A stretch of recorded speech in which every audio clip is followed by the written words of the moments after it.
దేవుని వాక్యం చదువుకుందాం. ఆదికాండం 21వ అధ్యాయం 8వ వచనం నుండి 10వ వచనం వరకు 8, 9, 10 వచనం చదువుతున్నాను, ఆలకించండి. ఆదికాండం 21వ అధ్యాయం 8వ వాక్యం నుండి. ఆ పిల్లవాడు పెరిగి పాలు విడిచెను. ఇస్సాకు పాలు విడిచిన దినమందు అబ్రహాము గొప్ప విందు చేసెను.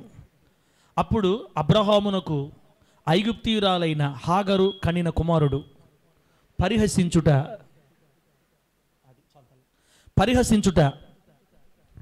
శారా చూచి, ఈ దాసిని దీని కుమారుని వెళ్ళగొట్టుము. ఈ దాసి కుమారుడు నా కుమారుడని ఇస్సాకుతో వారసుడై ఉండడని అబ్రహాముతో అనేను. చదివిన ఈ మాట మనందరికీ అర్థమగినట్లు బోధించి వాక్యానుసారంగా బ్రతికే కృప దేవుడు మనందరికీ ప్రసాదించునుగాక.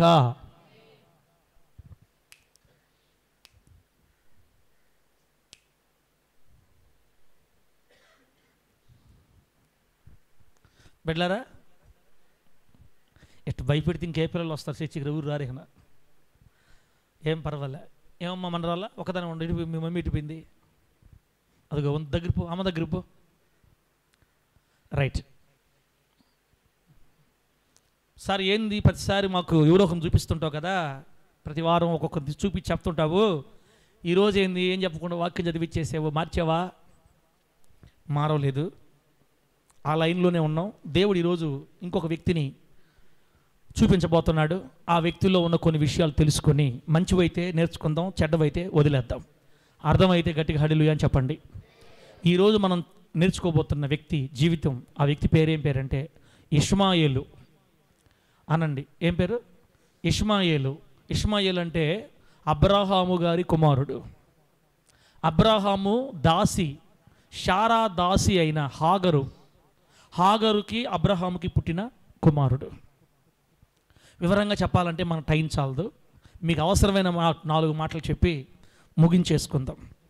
అయితే ఇష్మాయేలుని వెళ్ళగొట్టు అని చెప్తుంది ఇక్కడ శారా. తన దాసిని, ఆ దాసికి పుట్టిన బిడ్డని ఇద్దరిని వెళ్ళగొట్టాయి అని భర్తతో తగులు ఆడుతుంది భార్య శారమ్మ. తన భర్తతో తగులు ఆడుతుంది. వీడి తల్లి ఇద్దరు తరివాయి, వెళ్ళగొట్టాయి అంటుంది. ఆ మాటకి అబ్రహాం గారు బాధపడ్డారు. ఒంటరిగా ఎక్కడికి వెళ్తుంది ఈ అమ్మాయి, వీడు నా బిడ్డే కదా అని దిగులు పడితే దేవుడు, నువ్వేం దిగులు పడద్దు, శారా చెప్పిన మాట విను, పంపించే వెళ్ళగొట్టేయాలని అని చెప్పాడు దేవుడు కూడా. ఇక అంత అన్నం పెట్టి నెత్తి మీద పెట్టి పంపించేశాడు వాళ్ళని. ఈరోజు వాక్యం ఏంటంటే మన జీవితాల్లో నుంచి కూడా ఇష్మాయేలుని వెళ్ళగొట్టేయాలి ఈరోజు. ఆమేనండి. మన జీవితంలో కూడా ఇష్మాయేలుని వెళ్ళగొట్టేయాలి. మన జీవితంలో ఇష్మాయేలు ఉండకూడదు. ఇష్మాయేలు అనుభవాలు మన జీవితంలో ఉండకూడదు. ఈరోజు మన బ్రతుకులో నుంచి ఇష్మాయేల్ని వెళ్ళగొట్టేయాలి. దేవుడికి స్తోత్రం కలుగును గాక. మన వాళ్ళకి చప్పలు కొట్టండి, అంత చప్పలు కొట్టండి. అమ్మ చప్పలు కూర్చో. మన వాళ్ళకి ఎంత బాగా, అసలు సౌండే లేదు, ఆపండి సౌండ్, అదే కింద పెట్టాలే మన మాట. చూసారా, దేవుడు మంచి పాయింట్ నేర్పించాడు నాకు. ఈరోజు కురుకు మురుకు అంటారు మన వాళ్ళు. ఇక మన వాళ్ళని, మన వాళ్ళని దేవుడు సమృద్ధిగా దీవించును గాక. తక్కువ మంది కాబట్టి కూర్చోబెట్టుకో, ఎక్కువ వస్తే నేడ కూర్చోబెట్టుకునేది, ఎక్కువ వచ్చిందాక ఏడ కూర్చోబెట్టుకుంటాం. ఇష్మాయేలుని మన జీవితంలో నుంచి వెళ్ళగొట్టేయాలి మనం కూడా. శారా వెళ్ళగొట్టమని చెప్పేస్తుంది. ఎందుకు వెళ్ళగొట్టాలి? ఈ చరిత్ర అంతా మీకు నేను 2 మాటలు చెప్పేస్తా. అసలు ఈ హాగరు ఎవరు, ఎట జరిగింది అంటే, దేవుడు చంద్ర దేవతల బొమ్మలు అమ్ముకుంటున్న వ్యాపారస్తుని కొడుకు అబ్రహాం. చంద్ర దేవతల బొమ్మలు అమ్ముకునేవాళ్ళు. చంద్ర దేవత గుడికి పూజారి వీళ్ళ నాన్న, అబ్రహాం గారి నాన్న. అబ్రహాం గారి పేరేం పేరు? అబ్రహాం గారి నాన్న పేరేం పేరు? మమ్మల్ని ఎందుకు అడతావయ్యా అని చూస్తున్నారు మీరు. తెరహు. అబ్రహాం గారు వాళ్ళ నాన్న పేరు తెరహు చంద్ర దేవత గుడిలో పూజారి. వాళ్ళ నాన్న బొమ్మలు చేసి అమ్ముకుంటుంటే ఆ బొమ్మలు ఇతను అమ్మేవాడు. పూజారుల కుటుంబంలో పుట్టి పెరిగిన ఈ వ్యక్తికి బొమ్మల మీద ఇంట్రెస్ట్ లేదు. దేవుడు నిజముగా లేడా? ఉంటే నాతో మాట్లాడాలి. అవును, బొమ్మలేంటి? బొమ్మ దేవుడైతే మాట్లాడాలి కదా. చంద్రదేవుడా మాట్లాడని అడిగితే ఎవరు మాట్లాడలే అబ్రహాం గారితో. అబ్రహాం గారికి ఎవరికాలం నుంచి దేవుడి మీద ఆసక్తి, అసలు దేవుడు ఎవరో తెలుసుకోవాలి. ఓకే, ఆయన బాధపడుతుంటే ఒకరొక రోజు దేవుడు సరిగ్గా మాట్లాడేశాడు. ఆమేనండి. అబ్రహాము అనేలేకి రాత్రిపూట ఎవరండి? ఎవరు? నేను. దేవుడు కావాలంటున్నావు కదా, ఇదిగో నేనే, మాట్లాడు దేవుడిని, నిజ దేవుడిని. అయ్యా నువ్వు దేవుడువా? అయ్యా ఈ అవన్నీ వేస్ట్ రా. అయితే అయ్యా నువ్వు నిజమైన దేవుడు, నీ పేరయ్యా? నా పేరు యెహోవా. అయ్యా యెహోవా దేవా, స్తోత్రాలు తండ్రి, నాయనా నీకు వందనాలు ప్రభు. చెప్పు ప్రభువా, ఇదిగో నీతో కొంతకాలం నేను స్నేహం చేస్తానని దేవుడు అబ్రహాం గారు కొంతకాలం మాట్లాడుకుంటూ ఉండేవాళ్ళు. అబ్రహాం గారికి ఇప్పుడు నిజ దేవుడు ఎవరు అర్థమైపోయింది. దేవుడితో కొన్ని సంవత్సరాలుగా స్నేహం చేస్తున్నాడు. ఒకరోజు ఏం చేశాడంటే, ఇదిగో నీవు నీ తల్లిదండ్రుల దగ్గర నుంచి, నీ బంధువుల ఊరు నుంచి నువ్వు పైకి లేచి నేను చూపించే దేశానికే నువ్వు వెళ్ళిపో. ఆమె అన్నాను గట్టిగా. నువ్వు వెళ్ళిన తర్వాత అక్కడ నేను నిన్ను ఆశీర్వదిస్తా. ఇప్పుడు నీకు పిల్లలు లేరు, పెళ్ళయి ఇప్పుడు 70 సంవత్సరాలు, నీకు 75 సంవత్సరాలు, నీకు ఇంచుమించుకు పెళ్ళి 40-50 సంవత్సరాలు అయిపోయింది, నీకు పిల్లలు లేరు. నేను నీకు సంతానం ఇస్తా, నీ పేరుని గొప్ప చేస్తా, నువ్వు బయలుదేరరా, నువ్వు ఇక్కడ వద్దు, నువ్వు బయలుదేరు, నేను చూపించే దేశానికి పో అని దేవుడు రాత్రి కలలో మాట్లాడితే, దేవుని మాటకు లోబడి దేవుని మాట విని తల్లిదండ్రుల్ని బంధుమిత్రులు అందరూ వదిలేసి భార్యను తీసుకొని తమ్ముడు కుమారుని వెంటబెట్టుకు లోతుని తీసుకొని దేవుడు చూపించిన దేశానికి వచ్చి చేరిపోయారు. దేవుని స్తోత్రం కలుగునుగాక. అబ్రహాం గారు దేవుని స్నేహితుడు. అబ్రహాము దేవునితో స్నేహం చేసేవాడు. అబ్రహాము దేవుని ప్రేమించేవాడు అండి. అందుకే అందరిని వదిలిపెట్టి కొత్త ప్రాంతానికి దేవుని మాట కోసం వెళ్ళిపోయాడు. మీరు వెళ్తారా? మీ ఊరు వదిలిపెట్టి దేవుడి కోసం వెళ్ళమంటే మీరు వెళ్తారా? నేను వెళ్తానా? వెళ్ళరా? మనం వెళ్ళలేం. ఆయన వెళ్ళాడు. సరే, బాగుంది. కనాను దేశం వచ్చి అక్కడ కాపురం ఉన్నారు. ఒకసారి ఏం జరిగిందంటే, ఆ దేశంలో కరువు వచ్చింది. ఏమొచ్చింది? చెప్పాలి ఏమొచ్చింది? ఏదో ఒకటి వచ్చిందిలే కానీ అన్నాడు. చూస్తున్నారు, ఏమొచ్చిందమ్మా? కరువు వచ్చింది. కరువు వచ్చినప్పుడు పంటలు పండడంలే, అందరూ ఇబ్బంది పడుతున్నారు. నేను ఒక మాట చెప్తా వినండి. ఇప్పుడు దేవుడు వెళ్ళమన్నాడు ఆ ఊరికి, అబ్రహాం గారు వెళ్ళారు. ఇప్పుడు ఆ ఊరిలో ఏదైనా కరువు వచ్చిందో, బాధ వచ్చిందో, సమస్య వచ్చిందో అనుకోండి, ఇప్పుడు వెళ్ళమన్న దేవుడు చూసుకుంటాడా? చూసుకోడా? త్వరగా చెప్పాలా. దేవుడు మనల్ని ఒక పని చేయమంటే ఆ పని కొరకు మనం వెళితే అక్కడ మనకి ఏ సమస్యలు వచ్చినా దేవుడే చూసుకుంటాడు. ఆమేనండి. నన్ను సేవ కోసం ముత్తుకూరుకి వెళ్ళమన్నాడు, నేను వచ్చా. ఆయన మాట విని ముత్తుకూరుకి వచ్చి అల్లూరు వదిలిపెట్టి తల్లిదండ్రులు అందరిని వదిలేసి వచ్చేసే మెడకి ఈ ఊరికి వచ్చేసారు. ఇప్పుడు పంపించిన దేవుడు మనకు అన్ని చూసుకుంటాడా? చూసుకోడా? చూసుకుంటాడు. కష్టాలు వస్తాయి, నష్టాలు వస్తాయి, బాధలు వస్తాయి, సమస్యలు వస్తాయి, చూసుకుంటాడు ఆయన వదలడు మనల్ని. కానీ కరువు వచ్చిన తర్వాత నిజానికి అబ్రహాం గారు తొందరపాటు నిర్ణయం తీసుకున్నాడు. ఇక్కడ తొందరపాటు నిర్ణయం తీసుకున్నాడు ఇక్కడ. అసలు మామూలుగా అయితే ఏం చేయాలి తెలుసా? ఇప్పుడు కరువు వచ్చింది అనుకోండి, మరి పశువులకి మేత దొరకట్లేదు, బాగా ఇబ్బంది అవుతుంది. వెంటనే పాపం ఏం చేయాలంటే అబ్రహాం గారు ప్రార్థన చేస్తున్నారు, ప్రభువా అయ్యా యెహోవా కరువు వచ్చింది ఇక్కడ, నన్ను ఏం చేయమంటామని అడగాలి. పాపం ఏమైందో ఏమో తెలియదు కానీ ఒక పొరపాటు నిర్ణయం తీసుకున్నాడమ్మా అబ్రహాం గారు మొట్టమొదటి తీసుకున్న పొరపాటు నిర్ణయం ఇది.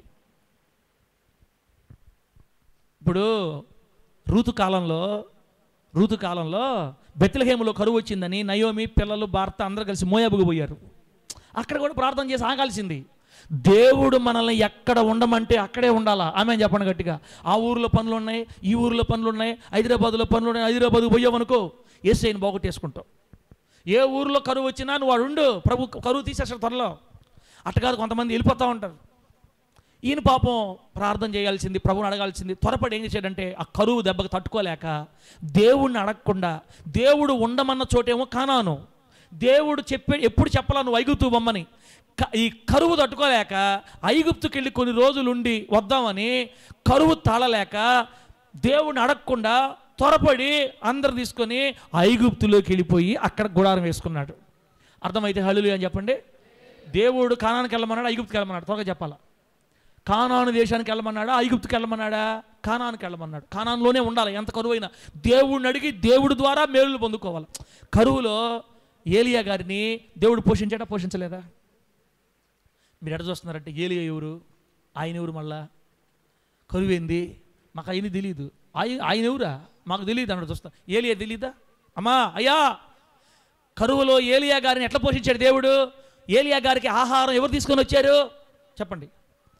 ఏందలా ఎవరు తీసుకొచ్చారు? సుబ్రహ్మయ్య.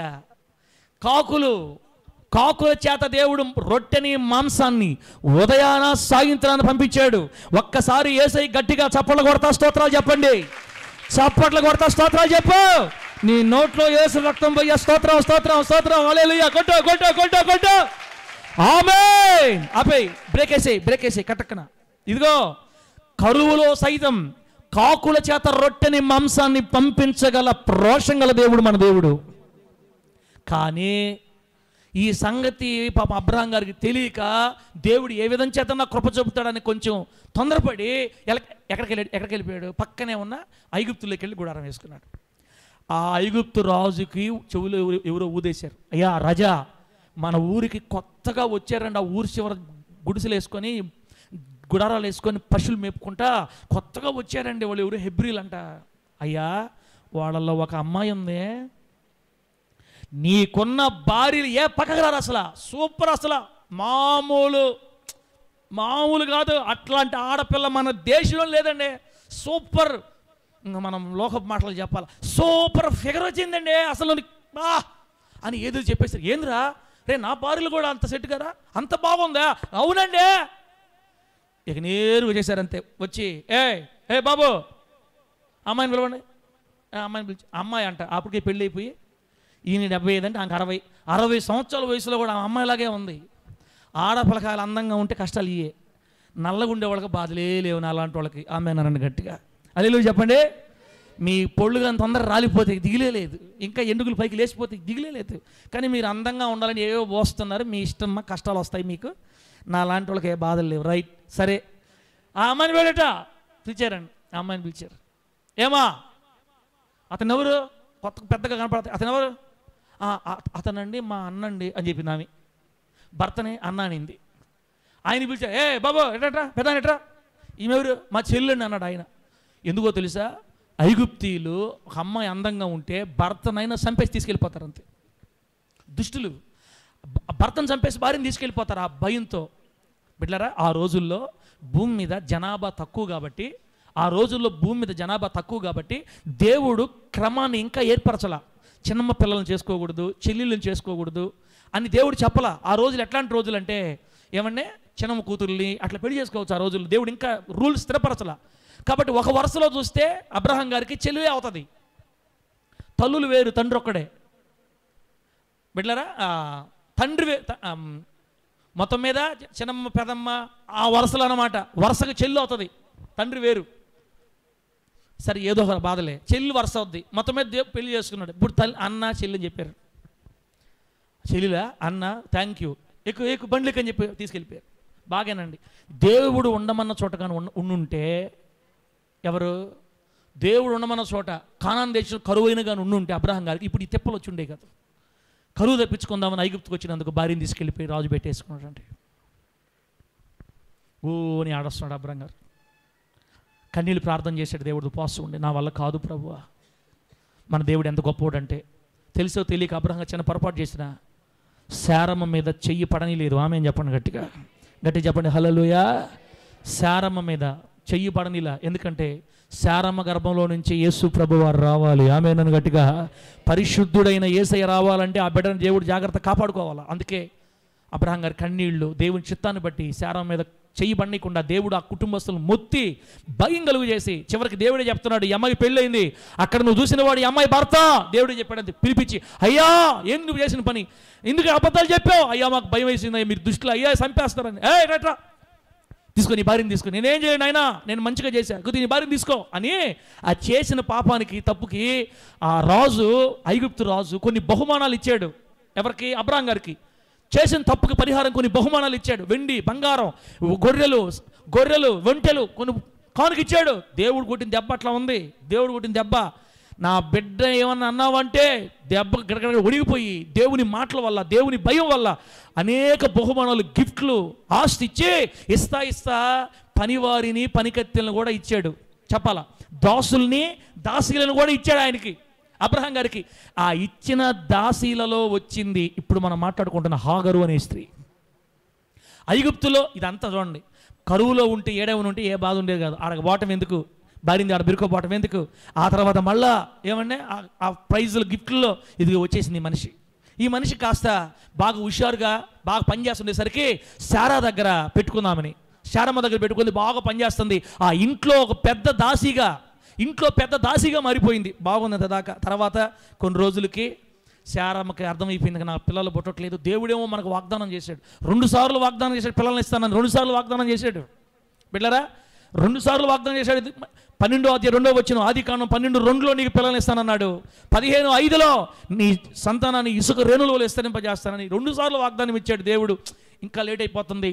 సరే కానీ ఒకవేళ ఏమండి యజమానుడా, దేవుడు మనకు వాగ్దానం ఇచ్చాడు, కానీ నాకు పుట్టకపోయినా ఇదిగో మన దగ్గర దాసి ఉంది కదా, ఆ అమ్మాయి నువ్వు పెళ్లి చేసుకో, ఆ అమ్మాయిని తీసుకో నువ్వు. ఒకవేళ ఆ అమ్మాయికి పిల్లలు పుట్టారనుకో, అదేనా దేవుడు ఇచ్చిన సంతానమే అని భార్య సలహా చెప్పింది భర్తకి. వెంటనే అబ్రహాం గారు ఏం చేయాలా? పిచ్చిదానా, ఎప్పుడు దేవుడు అటు చేయడమ్మాయి, దేవుడు మనకి పరిశుద్ధ సంతానం ఇస్తానన్నాడు, మనకి ఈ విషయం చెప్పలేదు కదా, అట్లా మాట్లాడొద్దు, నువ్వు తొందరపడకూడదు, మనం దేవుడు నీకే ఇస్తాడులే, ఓపి పడదా ఉండు అని చెప్పాలి. ఏందో భార్య అంటే భలే ప్రేమ అబ్రహాం గారికి, భార్య అంటే భలే, ఆయన ఏం చెప్తే ఆ మాట వినేస్తాడు అంతే. అవునా, పెళ్లి చేసుకోమంటావా, అసలు కానీ ఇబ్బంది ఏముందని చెప్పి ఆ దాసిని వివాహం చేసుకున్నాడండి. హాగరుని అబ్రహాంకి ఇచ్చింది భార్య. కొన్నిసార్లు భార్యలు మన భక్తిలోంచి తప్పించే మాటలు చెప్తారు. భార్యలే కాదు, భర్తలైనా కూడా దేవునికి దూరం చేసే మాటలు చెప్తే పొరపాటు వినకూడదు మనం. అందుకే చెప్తుంట, మొదట యేసయ్య తర్వాత భార్య, మొదట యేసయ్య తర్వాతే భార్య అయినా, మొదట యేసయ్య తర్వాతే భర్త అయినా అని మనం వాడుకున్నట్టుగా అబ్రహాం గారికి ఒక రాంగ్ డెసిషన్ ఇచ్చింది, రాంగ్ నిర్ణయం చెప్పింది శారా. వెంటనే ఇనేశాడు. బాగా వినండి, దేవుడు కనాను దేశానికి వెళ్ళమని చెప్పాడు, కానీ ఇంకో పెళ్లి చేసుకోమని అబ్రహాంకి దేవుడు చెప్పలేదు. ఎంత కష్టమైన కానాన్లోనే ఉండమన్నాడు, కానీ ఐగుప్తుకి వెళ్ళమని దేవుడు చెప్పలా. ఒక్కసారి రాంగ్ స్టెప్ వేస్తే ఎన్ని బాధలో చూడండి. ఇప్పుడు వెంటనే ఆలోచించకుండా పెళ్లి చేసుకున్నాడు. పెళ్లి చేసుకున్న 3వ నెలకి గర్భం వచ్చేసింది. ఇప్పుడు అన్న కాదు, ఆ పేరు హాగరు గర్భవతి అయితే ఫస్ట్ ఎవరు సంతోషపడతారు చెప్పండి? ఎవరు సంతోషపడతారు? ఆ దాసిని భర్తకిచ్చిన భార్య సంతోషపడ్డది. శారాకి ఇప్పుడు బాగా ఆనందం చేసింది. దేవుడు నా శ్రమ చూశాడు, నాకు పుడితే ఒకటే, నా దాసికి పుడితే ఒకటే, ఏదో ఒకట్లే, నాకెట్ట పుట్టట్లేరు, ఇప్పుడు ఆ బిడ్డ నా బిడ్డే అని ఆమె కలల కంటం స్టార్ట్ అయింది. సంతోషపడుతుంది. బాగా వినండి, ఇవన్నీ నేను చెప్పాను బైబిల్లో అన్నమాటలే. 1 నెల గడిచిందండి. హాగరు గర్భవతి అయిందని ఆ ప్రాంతం అంతా తెలిసిపోయింది. అబ్రహాం గారి అన్ని కుటుంబాల్లో ఉన్న దాసులు అందరూ తెలిసిపోయింది. ఇప్పుడు ఏం జరుగుతుందో తెలుసా? హాగరు మనసులో గర్వం స్టార్ట్ అయిపోయింది. హాగరు ఎవరు? చేసుకున్న భార్య, దాసా చెప్పండి? దాసిలాగే ఉండాల. మనసులో ఆలోచన స్టార్ట్ అయిపోయింది. ఏమొచ్చింది తెలుసా? హాగరు దృష్టికి నీచురాల్లా కనబడుతుందంట. శారాని ఇప్పుడు హాగరు నీచురాల్లా చూస్తుంది. నువ్వేంటే మెంటల్దానా, ఇప్పుడు నా బిడ్డలే వారసులు అవుతారు ఈ ఇంటికి, నీదేంది అన్నట్టు వ్యతిరేకిస్తుంది. ఈ మనిషి ఎక్కడి నుంచి వచ్చింది మనిషి చెప్పండి? ఏ ఊరు ఈ మనిషిది? ఐగుప్తులో ఉండేవాళ్ళు ఎవరు దేవుడు మాట్లాడరు. ఐగుప్తు వ్యతిరేకత, ఐగుప్తు అవిధేయత, ఐగుప్తు పాపం, ఐగుప్తు ఏమన్నా. శారా కూడా పాపం ఎవరిని ప్రేమించాలి, ఎంతలో పెట్టాలి, పాపం ఆమె కూడా తెలియదు, ఆమెకు ప్రేమ ఎక్కువ, భర్తకు చేసేసింది. ఇప్పుడు గర్భవతి అయ్యేసరికి లెక్క చేయట్లా, యజమానులు లెక్క చేయట్లా, నీదేంది అన్నట్టు ప్రవర్తిస్తుందండి. తట్టుకోలేకపోతుంది. బిడ్డలారా, ఆ తర్వాత ఏం జరిగిందో ఏమో, ఆ హాగరుని శారా కష్టపెట్టిందంట, శ్రమ పెట్టిందంట. ఆ దెబ్బకి ఇంట్లో నుంచి పారిపోయింది అరణ్యంలోకి. పారిపోతే అక్కడెక్కడో అరణ్యంలోకి పోయి బాధపడతా ఉంటే, అటు తిరుగుతూ ఉంటే దేవదూత దిగొచ్చాడు పరలోకంలో నుంచి. శారా, ఈ దాసివైన హాగరు ఏం చేస్తున్నావు ఇక్కడ అని అడిగాడు. చూడండి, దేవుడు కూడా హాగర్ని ఏమని పిలుస్తున్నాడు? హాగరు అనట్లా, శారా ఈ దాసివైన హాగరు అని పిలుస్తున్నాడు. అంటే హాగరు తన స్థితిని మర్చిపోయింది. ఒకప్పుడు దాసిగా ఉంది, ఈరోజు కుటుంబంలో విలువ కలిగి యజమానుడికి ఏదో భారీగా మారి పిల్లలు కనిద్దామని భారీగా మారిపోతే నువ్వు ప్రారంభ స్థితిని నువ్వు మర్చిపోవాలా? గుర్తుపెట్టుకోబడలేదా? ఆ పేదరికం మొదట్లో స్థితి ఏమైపోయింది? ఎందుకు మర్చిపోయావు? ఇప్పుడు యజమానురాలనే నీచురాలుగా చూస్తుంటే దేవుడు అంటాడు, శారా ఈ దాసివైన హాగరు, నువ్వు మరలా తిరిగి వెళ్ళి నీ యజమానురాలు కింద అణిగుండు, నీకు కుమారుడు పుడతాడు అని కుమారుడు గురించి 4 మాటలు చెప్పి తిరిగి మళ్ళా తీసుకొచ్చి శారా కింద అణిగిమణిగి ఉండమని దేవుడు చెప్తే మళ్ళీ వచ్చి నటిస్తా కొంతకాలం పిల్లవాడిని కనేదాకా 9 నెలలు ఏదో నటించి ఉండింది, కష్టాన్ని సహించింది. ఇప్పుడు బిడ్డ పుట్టాడు. అబ్రహాం గారి కుటుంబంలో మొట్టమొదట బిడ్డ పుట్టాడు. ఇప్పుడు ఆ బిడ్డ పేరు దేవుడే చెప్పాడు ఆ బిడ్డకి ఏం పేరు పెడతారో? ఇష్మాయేలు అనే పదానికి దేవుడు వినును అని అర్థం. చెప్పండి. ఇష్మాయేలు అనే పేరుకి ఏమర్థం? దేవుడు వినును. మనం ఎన్ని పేర్లు పెట్టాలా? బర్నబా అని పెట్టాలా? మన బాప్తిసం ఇస్తే బర్నబా పెట్టాలి. గుర్తు చేయండి నాకు మరలా మీరు. ఇష్మాయేలు అని పెట్టాలా? చాలా పదాలు వచ్చి మనం గుర్తుపెట్టుకోమని చెప్పి మిమ్మల్ని. ఏం పేరుమా? బెసలేలు. బెసలేలు అని పెట్టాలా కొంతమందికి. అహోలియాబు అది మనం పిలవలేములే. ఏలిగిపోం అంటారు. ఆ పేరు పెట్టామండి మీకు తిరగదు ముందుగానే. అహోలియాబు అని పెట్టామనుకో ఏలిగిపోం అంటారు మీరు. బెసలేలు పెడదాం, బాగుంటుంది. బెసలేలు. తర్వాత బర్నబా, ఎంత మంచి పేరు. ఇప్పుడు ఇష్మాయేలు. ఇష్మాయేలు అంటే అర్థమైంది దేవుడు వినును. 9 నెలలకి కుమారుని కండి ఇష్మాయేలు పుట్టాడు. ఆ ఇంట్లో మొట్టమొదటి కుమారుడు అండి. కానీ ఏమండి, సొంత భార్యకి పుట్టినోడు కాదు కదా, దాసికి పుట్టినవాడు. అదేందో తెలియదు. కొంతమంది తమ స్థితి మర్చిపోతారు. దేవుడు ఏ స్థితిలో మనల్ని పెట్టాడు, ఎంతవరకు మన హద్దు, ఎంతవరకు మన గీత, మనం దాటకూడదు. మన స్థితి మనం ఎరిగి ఉండాలా. ఒకవేళ యజమానుడు పెళ్లి చేసుకున్నావు నిజమే, నువ్వు ఏదైనా దాసివే. నీకు మొదటి యజమానురాళ్ళు అనగలిగే స్థితి నీకు ఎవరిచ్చారు? అసలు ఆ మనసు ఎట్టొస్తుంది నీకు? యజమానురాలా అని ఒకప్పుడు ఆమెను ప్రేమించావు కదా, సన్మానించావు కదా, ఇప్పుడు నీ గర్భం వచ్చిందని మారిపోతావా? సరే అండి, ఇవన్నీ మాకు ఎందుకు చెప్తున్నావు సార్ అంటే చెప్పాలి అర్థమయ్యేదానికి. మొత్తం మీద పిల్లవాడిని కనింది. పిల్లవాడికి ఇప్పుడు 13 సంవత్సరాలు. చెప్పండి ఎన్ని సంవత్సరాలు? ఇష్మాయేలుకి 13 సంవత్సరాలు వచ్చింది. ఆ ఇంట్లో అప్పుడప్పుడు స్టాక్ ఆడిస్తుంది హాగరు. అంతలో దేవుడు చేసిన వాగ్దానం జ్ఞాపకం చేసుకొని ముసలి దానికి గర్భాన్ని ఇచ్చాడు దేవుడు. ఆమె చెప్పండి గట్టిగా హల్లెలూయా. ఇష్మాయేలుకి 13 సంవత్సరాల వయసు ఉన్నప్పుడు ముసలిదైన శారా ఇస్సాకును కనింది. ఆమేనండి. ఇస్సాకును కనిందండి. ఇప్పుడు సొంత వారసుడు పుట్టాడు. అస్సలు చేసిన వారసుడు పుట్టాడు. ఇప్పుడు ఒక ఆయనేమో దాసి కొడుకు, ఒక ఆయనేమో సొంత భార్య కొడుకు. అయితే ఇప్పుడు మనం చదివాం కదా, ఇస్సాకు పెరిగి పాలు విడిచాడంట. పాలు మానేశాడు. పాలు మానేసిన రోజు కృతజ్ఞత ప్రార్థన పెట్టాడు. అబ్రాం గారు విందు చేశాడు, ఇంట్లో ప్రార్థన పెట్టుకున్నాడు. బిడ్డ పాలు విడిచిన దినం కూడా ప్రార్థన పెట్టుకోవాలి మామూలుగా అయితే. అంటే పాలు ఆగిపోయి మన అన్నం తినిపిస్తామే. హిందువుల మాటల్లో చెప్పాలంటే, అనిజుల మాటలు చెప్పాలంటే అన్నప్రాస అంటారు అన్నమాట. దాన్ని అన్నం తినిపిస్తారు ఆ రోజు ప్రార్థన పెట్టుకోవాలా. అది క్రమం. నువ్వు ఉండవా నాయన, ఎన్ని ప్రార్థనలు పెట్టాలి మేమని ఏ ప్రార్థన పెట్టట్లా మన వాళ్ళు. ఇప్పుడు పురుడు రోజు ప్రార్థన పెట్టుకోవాలా, మంచిగా కానుపు చేసినందుకు. ఎంతమంది కానుపులో భార్యలు చనిపోవట్లేదు? చనిపోతున్నారా? చనిపోవట్లేదా? చెప్పండి. ఆపరేషన్లకు చనిపోవట్లా? తర్వాత నార్మల్ డెలివరీ జరిగేటప్పుడు నొప్పులు వచ్చి ఎంతమంది చనిపోవట్లేదు? ఎంతమంది ఎన్ని ఇబ్బందులు జరగట్లేదు? పిల్లలు చనిపోవట్లేదా? దేవుడు మన పిల్లల్ని, మన భార్యని దేవుడు మన చేతులకు అప్పగించి ఆ పురుడు రోజు ఏందో మరి పురుడు కూడా ప్రార్థన పెట్టట్లా మన వాళ్ళు. అంతే. అసలు ఏం అర్థం కావట్లేదు నాకు. ఏమనుకుంటున్నారు మీరు అసలు దేవుని కార్యాలంటే? పాలు విడిచిన దినమందు అన్నప్రాస రోజు ప్రార్థన పెట్టిస్తున్నాడు. గొప్ప విందు చేశాడు అబ్రాం.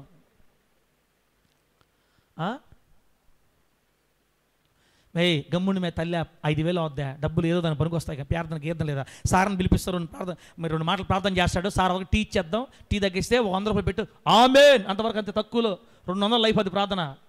5,000 అంట. 5,000 డబ్బులు యాడ్ నుంచి వస్తాయి మనకి. ఎంత సంపాదించుకునే వాళ్ళం మనమా? యాడ్ నుంచి వస్తాయి మనకే. అమ్మ దేవుడు మనకు ఆపరేషన్కి సాయి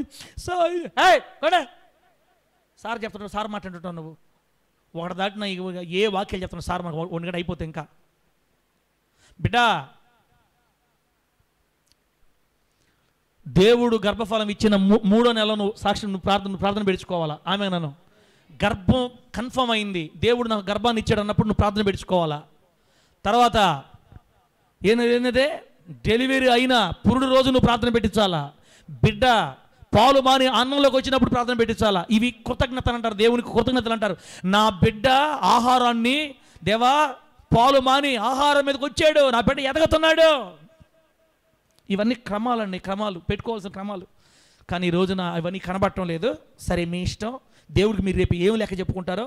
మొత్తం మీద పాలు విడిచిన రోజు కూటం పెట్టించాడు, విందు చేశాడండి. మామూలు గొయ్యిల పెద్ద పెద్ద పెద్ద పెద్ద దోట్లు కోసేశాడు అంతే. ఫుల్ బిర్యానీ. ఆ రోజు ప్రార్థన జరుగుతూ ఉంది, కార్యం జరుగుతూ ఉంది. ఏం జరిగింది తెలుసా? ఈ ఇస్సాకు అంటే వాడు అప్పుడే 5 సంవత్సరాలు 4 సంవత్సరాలు 3 సంవత్సరాల టైం, వాడు అప్పుడే పాలు మానాడు బుడ్డుగా.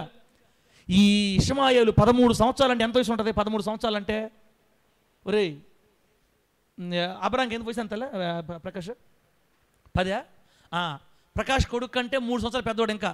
అంటే వాడికి మంచి చెడు అర్థమవుతుంది, తెలుస్తుంది, తప్ప రైట్ తెలుస్తుంది. 13 సంవత్సరాల వయసు ఉన్నటువంటి ఆ ఇష్మాయేలు ఇదిగో ఈ ఇస్సాకు దగ్గరకు పోయి ఏంది పండగ అది ఫంక్షన్ జరుగుతుంటే అందరూ ఇస్సాకు మీద కన్నులు ఈడు పోయి తమ్ముడే కదా, సొంత తమ్ముడు కదా, ముద్దుగా వాడిని ఆడిపించుకోవాల్సింది పోయి 13 సంవత్సరాలు 4 సంవత్సరాల దగ్గర పోయి గిచ్చుతున్నాడంట. పరిహసించుట అనుంది. షారా చూస్తే తన బిడ్డని ఈ 13 సంవత్సరాల ఏమంటే హాగరు కొడుకు గిచ్చటం, ముటికలేయటం, తంతం, ఏడిపిస్తూ ఉన్నాడు. అర్థమైందా? మనోడు యాడ్ నుంచి వచ్చింది. మనోడు పుట్టుకెక్కడ? ఐగుప్తులో ఉండేవాళ్ళు ఏమంటే ఒరే నేనా మా అమ్మ మా స్థాయి ఏంది తెలుసుకోవాలా, అమ్మ చెప్పుకోవాలా, రే నాన్న మన స్థాయి దేవుడు దయ వల్ల ఈ స్థితిలో ఉన్నావు నువ్వు, మీ నాన్న అయితే నాన్న కావచ్చు, తమ్ముడు జాగ్రత్త, మన స్థాయి మర్చిపోకూడదు చెప్పుకోవాలి. తల్లే తిరగబడింది యజమానురాల మీదకి, ఇంకా కొడుకు తిరగబట్ట ఇబ్బంది ఏముంది. వీడిని ఊరికే కొడుతున్నాడు, ఊరికే తిడుతున్నాడు, ఊరికే వాడిని గాయపరుస్తున్నాడు, వాడిని ఏడిపిస్తున్నాడు. 4 సంవత్సరాల పిల్లోడిని చూసిందండి వాళ్ళమ్మ. షారా చూసింది. నా కళ్ళ ముందే నా బిడ్డని పరిహసించి ఎగతాళి చేసి గిచ్చి చేస్తున్నాడంటే రేపో మాపో ఈడే లేకపోతే ఆస్తంతా నాదేనని రేపు నా బిడ్డను చంపేయడా? వీడమ్మ కూడా చిన్నది కాదు. వీళ్ళిద్దరు ప్లాన్ చేసి నాకు ముత్తు ముందు పెట్టేసి నా బిడ్డను చంపేస్తారు, నన్ను చంపేస్తారు. స్టార్టింగ్లోనే వీళ్ళని దరివేయాల, వీళ్ళు మంచోళ్ళు కాదని ప్లాన్ తీసుకొని తన బిడ్డని ఏడిపిస్తుంటే, గిచ్చతుంటే, కొరకుతుంటే, తంతుంటే భర్త దగ్గరికి వచ్చింది. నా ఉసురు నీకు తగులును గాక అనింది భర్తని. నా ఉసురు తగలాలా నీక? నా ఉసురు నీకు అమ్మా ఏమన్నా మాట్లాడతా సారా, నేనేం చేశాను? ఇదిగో నా బిడ్డని వాడు గిచ్చుతున్నాడు, కొడుతున్నాడు, తిడుతున్నాడు, ఎగతాళి చేస్తున్నాడు. ఆ బిడ్డనే వాడికి ఏం అధికారం? నా బిడ్డ వారసుడా, వాడా నీకు వారసుడు? అమ్మా ఎందుకమ్మా, ఏదో జరిగి అయ్యను కుదరదు, వాళ్ళు నా ఇంట్లోంచి ఇప్పుడు బయటికి వెళ్ళిపోవాలంతే, తరివేయ్ అనింది. నా బిడ్డ ఏదైనా చంపేస్తాడు వాడు, ఇప్పుడే చిన్నప్పుడే వాడిని గిచ్చుతున్నాడు, కొరతున్నాడు. అందుకే చూడండి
బిడ్డ భయంకరమైన మనస్తత్వం. శారమ్మ ముందే పసిగట్టింది, నా ఇంట్లోంచి వెళ్ళగొట్టే వెళ్ళని చేస్తే అబ్రహాం గారు బాధ కలిగింది. ఎంతైనా నా బిడ్డే కదా, ఆ అమ్మాయి దాసి ఎట్ చేస్తారనుకుంటే దేవుడు చెప్తున్నాడు, అబ్రహ్మా నువ్వు దిగులు పడద్దు, షారాయి చెప్పిన మాటే నువ్వు విను. ఆమె నన్ను గట్టిగా శారా చేసేది మంచిది, షారా వలన పుట్టిందే నీ సంతానం, అట్టని నేను వీళ్ళు వదలను, ఇష్మాయిల్ని కూడా నేను దీవిస్తాను, 12 మంది రాజులు వస్తారు, వాడికి ఏం కాదు, నువ్వు పంపించేసేయి, ఎలగొట్టేయి, అమ్మాయి చెప్పిన మాట ఏనో, నీ భార్య మాట ఏనో అని దేవుడు చెప్తే, ఇక నువ్వు కూడా ఆమెకే సపోర్ట్ అయితే నేనేం చేసేదయ్యాన్ని, ఇంకా కొంత అన్నం నాకు ఇచ్చి నీళ్ళు ఇచ్చి వెళ్ళిపోండి, ఎక్కడికి వెళ్తారు వెళ్ళిపోండి అని చెప్పి భర్త పంపించేశాడు. అబ్రాము హాగరు తన బిడ్డను తీసుకొని వెళ్ళిపోయింది. ఆ ఇంట్లో నుంచి వెళ్ళిపోయిన మనిషికి మరలా తిరిగి రాలేదు. వెళ్ళి పారాను అనే అరణ్యంలో కాపురం ఉండి వెళ్ళి ఐగుప్తులో నుంచి ఆడపిల్లని తీసుకొచ్చి తన కొడుకు పెళ్లి చేసింది. ఏమి ఇష్మాయేలు పెళ్లి చేసుకుంది ఐగుప్తురాల్ని. అందుకే ఐగుప్తు అనుభవాలు ఉండేవాళ్ళు ఎప్పుడు దేవుళ్ళలో ఉండరు, మళ్ళీ ఐగుప్తుకి వెళ్ళిపోతారు తిరిగి. బిడ్డలారా, మళ్ళీ అక్కడి నుంచి అమ్మాయిని తీసుకొని వచ్చి ఐగుప్తులు కలిసిపోయారు ఇష్మాయేలీలు. వాళ్ళ వంశం వేరైపోయింది దేవునికి వ్యతిరేకంగా. ఈరోజు మనం భూమి మీద చూస్తున్న ఈ గల్ఫ్ కంట్రీస్లో ఉండే వాళ్ళందరూ ఆ సంతానమే. గల్ఫ్ కంట్రీస్లో ఉండేవాళ్ళు కువైట్, సౌదీ, మస్కట్, ఇవన్నీ బిడ్డలారా సరే ఇదంతా మాకు ఎందుకు చెప్పేస్తారు నువ్వంటే, ఎట్లాగైతే శారా ఆ ఇంట్లో నుంచి ఇష్మాయేల్ని వెలగొట్టేసిందో, ఆ ఇష్మాయేలు ఉంటే ఖచ్చితంగా ఇస్సాకును చంపేస్తాడు. ఎందుకంటే వాడికి ప్రేమ దయ ఏమీ ఉండవు. వారసుడు చంపేస్తాడు. ఈరోజు 13 సంవత్సరాల వయసులోనే వాడిని గిచ్చుతున్నాడు, వాడిని బోడస్తున్నాడు, వాడు ఏడిపిస్తున్నాడు. శుభాన వాడు ఫంక్షన్ జరుగుతుంటే అందరూ సంతోషంగా ఉంటే వాడిని కొట్టి ఏడిపిస్తూ ఉన్నాడు మనిషి. వీళ్ళ అమ్మకి అదే క్యారెక్టర్, కొడుకు అదే క్యారెక్టర్. వీళ్ళు నా ఇంట్లో ఉంటే నా బిడ్డ బాగుపడ్డని తరివేసింది. ఈరోజు మన ఇళ్లలో నుంచి కూడా ఇష్మాయేలు అనుభవాల్ని వెళ్ళగొట్టుదుము గాక. చెప్పండి గట్టిగా హల్లెలూయా. మన ఇంట్లో నుంచి ఇష్మాయేల్ని వెళ్ళగొట్టేయాలి. మన ఇంట్లో నుంచి కూడా. మా ఇంట్లో ఇష్మాయేలు ఏడున్నారు సార్? మా ఇంట్లోనా? మా ఇంట్లో ఇష్మాయేలు ఏడున్నారు? మా ఇంట్లో లేరు కదా. ఇష్మాయేలు అంటే కొన్ని గుణాలు, ఇష్మాయేల్లో ఉన్న కొన్ని క్యారెక్టర్స్, ఇష్మాయేల్లో ఉన్నటువంటి కొన్ని దుర్లక్షణాలు. దాని అర్థం చెప్తే ఆ ఇష్మాయేలుకి ఒక 5-6 స్వభావాలు ఉన్నాయి. ఆ 5-6 దుర్గుణాలు మన ఇంట్లోంచి మనం పోగొట్టేసేయాలి, తరిమేయాలి. తరిమేసి మారు మనసు పొంది జాగ్రత్త నడుచుకోకపోతే ఏమండి చాలా ప్రమాదం కలుగుతుంది. నా ప్రియమైన దేవుని బిడ్డలారా, ఈరోజు దేవుడు మనతో మాట్లాడిన మాట ఏంటంటే, ఇష్మాయేలుని ఇంట్లో నుంచి వెళ్ళగొట్టాలి, హాగరుని ఇష్మాయేల్ని ఇద్దరిని వెళ్ళగొట్టేయాలి. ఎందుకంటే వీళ్ళు కృతజ్ఞత లేని వాళ్ళు. ఎక్కడి నుంచి వచ్చారో, ఎక్కడి నుంచి లేచారో వాళ్ళకి తెలియదు. వీళ్ళు మా స్థాయి ఏందని గుర్తుపడ్డరు. అవసరమైతే వారసున్నే పోయి పొడుస్తుంటారు, గిచ్చుతుంటారు, పరిహాసం చేస్తారు, ఎగతాళి చేస్తారు, ఏడిపిస్తూ ఉంటారండి. ఇటువంటి మంచి మనస్సాక్షి కానటువంటి స్థితి. అబ్రహాం గారు చేసిన చిన్న పొరపాటు, కరువు వచ్చినప్పుడు దేవుని మీద ఆధారపడకుండా ఐగుప్తులోకి వెళ్ళిన దానికి ఆ మనిషి ఆడి నుంచి వచ్చింది. అబ్రహాం గారి ఇల్లు గొల్లగొల్ల అయిపోయింది. ఇక కొన్ని రోజులు ఏడ్చింది, కొన్ని సంవత్సరాలు ఏడ్చింది శారా. గర్భం వచ్చిందో లేదో యజమానురాలు నీచురాలు అయిపోయింది తన దృష్టికి. యజమానురాలను కూడా చూడకుండా భయంకరంగా మాట్లాడుతుంది. కనిన తర్వాత నేనే ఈ ఇంటికి ఓనర్ని ప్రవర్తిస్తుంది. వాడు ఆ మనిషికి పుట్టినోడు చిన్నోడు కాదు. వాడు 13 సంవత్సరాల వయసులోనే అసలైన వారసుని బోడస్తున్నాడు, తిడుతున్నాడు, కరస్తున్నాడు, గిచ్చుతున్నాడు, ఏడిపిస్తున్నాడు. ఏ రోజు చంపేస్తాడు. అందుకే భయపడిపోయింది. తరిమేసే నా ఇంట్లోంచి అని చెప్పింది. దేవుడు వెళ్ళగొట్టేమన్నాడు, వెళ్ళగొట్టేశారు. ఇప్పుడు ఇష్మాయేలు, హాగరు, శారా ఇంట్లో లేరు. మన ఇంట్లో నుంచి కూడా ఆ ఇష్మాయేల్ని, హాగర్ని పంపించేసేయాలి. ఆ ఇష్మాయేలుకు ఉన్నటువంటి 5 విషయాలు ఈ వారం చెప్పడం, వచ్చే వారం చెప్తా. ప్రార్థన చేసుకుందాం మనం ఇప్పుడు. దేవుడి మాటలు మనకు ఆశీర్వాదకరంగా మార్చి వర్ధిల్ల చేయను గాక. ఇప్పుడు ఏం తీసుకెళ్ళాలి సార్ మేము? మాకు ఏం చెప్పావు సార్ ఈరోజు నువ్వు? ఏం సార్ తొందరగా ఆపేస్తున్నామని 2-3 అనుకుంటారు. మంచి పని చేశాడు, ఆపేశాడని అందరూ అనుకుంటారు. ఇబ్బంది లేదు, నాకు అర్థమవుతుందిలే. కానీ మీరు ఈరోజు ఏం గుర్తుపెట్టుకుంటారంటే, దేవా ఇష్మాయేలు అంటే కొన్ని మంచి స్వభావాలు కాదంట. నా ఇంట్లోంచి కూడా వెళ్ళిపోవాలి, నా జీవితంలోంచి కూడా వెళ్ళిపోవాలి. వాళ్ళు తరిమే కృప నాకు ఇవ్వండి. వాళ్ళు నాతో స్నేహం చేయకూడదు, ఆ స్వభావాలు నా ఇంట్లో ఉండకూడదని తీర్మానం చేసుకుందాం. దేవుడి మాటలు మనకు ఆశీర్వాదకరంగా మార్చి వర్ధిల్ల చేయును గాక. కళ్ళు మూసుకోండి, ప్రార్థన చేసుకుందాం.